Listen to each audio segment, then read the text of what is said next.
Hello दोस्तों, मैं doctor Sanju और आज के हमारे इस वीडियो में मैं आपको बताने वाली हूँ कि प्रेगनेंसी के शुरुआत के महीनों से जब से महिलाओं को पता चलता है कि उनको प्रेगनेंसी हो गई है, तब से बहुत सी महिलाओं को ब्रेस्ट के अंदर ईचिंग की या हल्की सी टेंडरनेस की यानी कि दुखन की समस्या होने लगती है और कई बार बहुत सी महिलाओं में ये प्रॉब्लम बहुत सीवियर हो जाती है।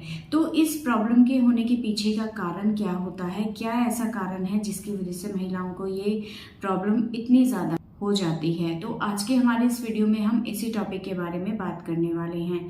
तो देखिए, प्रेगनेंसी के शुरुआत से जब आपको पता भी नहीं चलता है कि आपको प्रेगनेंसी हो गई है, उससे भी कुछ दिन पहले से आपको ब्रेस्ट के अंदर हल्की सी खुजली या दुखन टाइप की महसूस होने लगती है।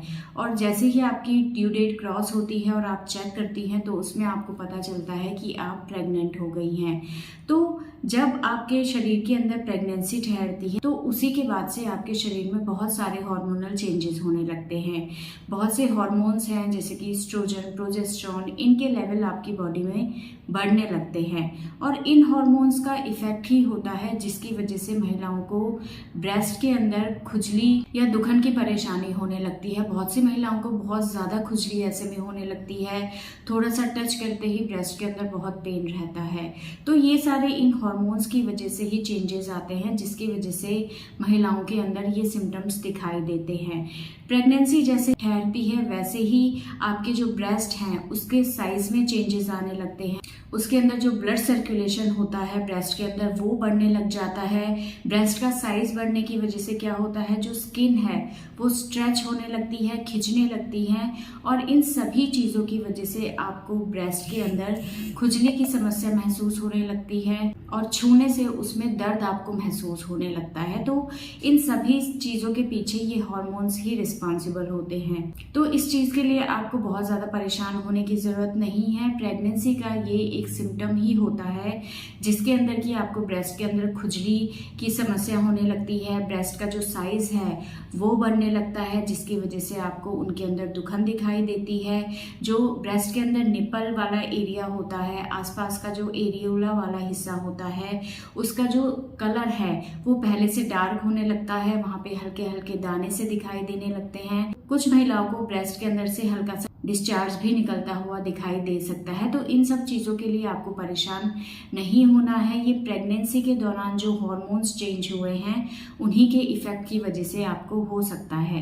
अब बहुत सी महिलाओं को खुजली की समस्या जो है वो बहुत ज़्यादा हो जाती है जिसकी वजह से वो बहुत ज़्यादा ऐसे में परेशान होने लगती है। तो अगर आपको ये खुजली या दर्द की परेशानी ब्रेस्ट के अंदर बहुत ज़्यादा रहती है तो इसके लिए आप कुछ चीज़ों को ट्राई कर सकती हैं। इसमें सबसे पहला है कि आप किसी भी अच्छे मॉइस्चराइजर को अपने ब्रेस्ट वाले एरियाज पे अप्लाई कर सकती हैं जिससे वहाँ की जो स्किन है उसमें ड्राइनेस नहीं रहेगी। इससे आपको खुजली की प्रॉब्लम थोड़ा सा कम होगी। दूसरा, अगर आपको बहुत ज़्यादा टेंडरनेस या पेन है तो आप गर्म चीज़ से अपने ब्रेस्ट की सिकाई कर सकती हैं, इससे भी आपको काफ़ी ज़्यादा दर्द में आराम महसूस होगा। इसके अलावा आप अपने शरीर में पानी की कमी बिल्कुल भी ना होने दें क्योंकि अगर आप डिहाइड्रेटेड रहेंगी तो इससे आपकी स्किन के अंदर ड्राइनेस रहेगी और स्किन ड्राई रहने की वजह से आपको स्किन के अंदर ईचिंग की प्रॉब्लम हो सकती है। तो इसलिए अपने शरीर में पानी की कमी आप बिल्कुल भी ना होने दें। ऐसे टाइम पे आपको लूज़ कपड़े पहनने हैं और जितना कोशिश करें आप कॉटन के अंडर गारमेंट्स ही इस्तेमाल करें। इससे आपको स्वेट जो होता है वो इजीली एब्जॉर्ब हो जाता है और इससे आपको खुजली की प्रॉब्लम में आराम रहता है।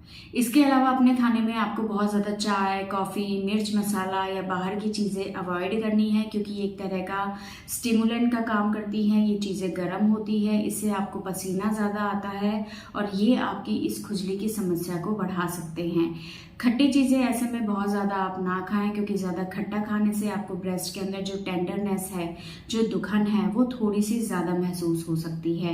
इसके अलावा आप अपने खाने में हरी सब्जियां, फ्रूट्स ज़्यादा से ज़्यादा खाएं, जूसेस आप ले सकती हैं, लिक्विड चीज़ें आप अपनी डाइट में ज़्यादा से ज़्यादा लें। इससे आपकी ये जो प्रॉब्लम है ये काफ़ी हद तक ठीक हो जाती है। लेकिन अगर ये सब चीज़ें ट्राई करने के बाद भी आपको लगता है कि आपके ब्रेस्ट के अंदर खुजली बहुत ज़्यादा हो गई है या रेड कलर के पैचेस उसके अंदर दिखाई दे रहे हैं या कुछ किसी तरह के दाने बहुत ज़्यादा रेड वहाँ पे दिखाई दे रहे हैं, तो ऐसे में फिर आपको डॉक्टर से कंसल्ट ज़रूर करना है, क्योंकि कई बार कुछ दूसरी स्किन प्रॉब्लम्स भी आपके ब्रेस्ट के आसपास हो सकती है, जैसे कि फंगल इन्फेक्शन हो सकता है या एक्जिमा की प्रॉब्लम आपको हो सकती है। तो इन सब चीज़ों के लिए एक बार डॉक्टर से आप कंसल्ट ज़रूर कर लें। या फिर कई बार क्या होता है, प्रेगनेंसी के दौरान कॉलेस्टेसिस की प्रॉब्लम हो जाती है, जो कि प्रेगनेंसी की वजह से होता है, जिसके अंदर महिलाओं के अंदर जो बाइल पिगमेंट्स हैं उसका लेवल ब्लड में बहुत ज़्यादा होने लग जाता है, जिसकी वजह से आपको जॉन्डिस हो सकता है। और ये भी एक बहुत बड़ा कारण होता है स्किन के अंदर बहुत ज़्यादा इचिंग रहने का। तो इसलिए अगर आपकी जो इचिंग की प्रॉब्लम है वो हल्की फुल्की है या जो मैंने चीज़ें बताई हैं उनको करने से वो ठीक हो जाती हैं, तो ऐसे में आपको घबराने की ज़रूरत नहीं है, क्योंकि ये चीज़ें बिल्कुल नॉर्मल होती हैं। लेकिन अगर इचिंग आपको बहुत ज़्यादा हो रही है या स्किन के अंदर किसी तरह के आपको पैचेस दिखाई दे रहे हैं रेड कलर के, या आपको ये कि इचिंग बहुत ज़्यादा हो रही है, मेडिसिन लेने से भी ये ठीक नहीं हो रही है, तो ऐसे में फिर एक बार डॉक्टर से कंसल्ट करना बहुत ज़्यादा ज़रूरी है कि कहीं ये जो इचिंग की प्रॉब्लम है ये किसी और बड़े कारण की वजह से तो आपके अंदर नहीं हो रही है। अदरवाइज इचिंग या टेंडरनेस होना प्रेगनेंसी का एक बहुत कॉमन सिम्टम होता है, इसके लिए आपको परेशान होने की ज़रूरत नहीं है। लेकिन अगर आपकी प्रॉब्लम ज़्यादा है तो इसे इग्नोर करना गलत है, इसके लिए आपको डॉक्टर से एडवाइस लेना बहुत ज़्यादा ज़रूरी है।